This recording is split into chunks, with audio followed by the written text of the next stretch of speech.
اليوم؟ وأنا مبسوطة أكثر. انت بتعرفي انه شديتي قلوب السوريين كلهم بقوتك وصلابتك وتمسكك بالحياة؟ أنا كتير فرحانة لأنه عم بحكي معك. وانا كمان كثير مبسوطة. بتعرفي انه انا فرحت كثير وقت عرفت انه انت صرتي بالامارات مع اخواتك من حلب واللاذقية، لانه عم يتقدم لكم هنيك افضل علاج.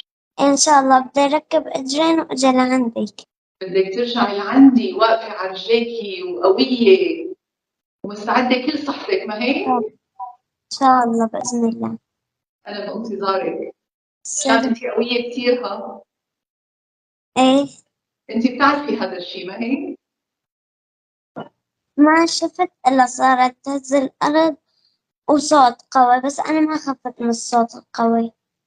ضلينا يومين من دون أكل ومن دون شرب. أنا بس أرجع على سوريا بدي أقول لهم حكيت مع السيدة أسماء.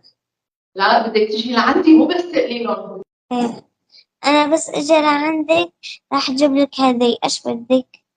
أنا بدي شنطة أنت ولا إيش؟ أكبر، أنت أكبر هدية شام. بدي أشوفك أنت وأخواتك وأهلك كلكم بتكونوا بخير. هي أكبر هدية نحن بدنا إياها.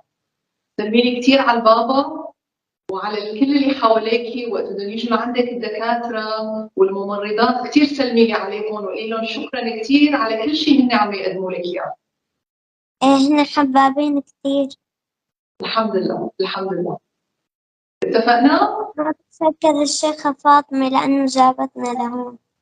طبعا لكن وأنا دقيت لها وشكرتها كمان. إيه. لو ما هي تدخلت يمكن ما كنا قدرنا نطلعك. وأنا بانتظارك بس تجي، بس تكوني صحتك منيحة. إيه إن شاء الله. بوسك كثير كثير كثير. يلا باي. شايفة هذا القلب؟ إيه.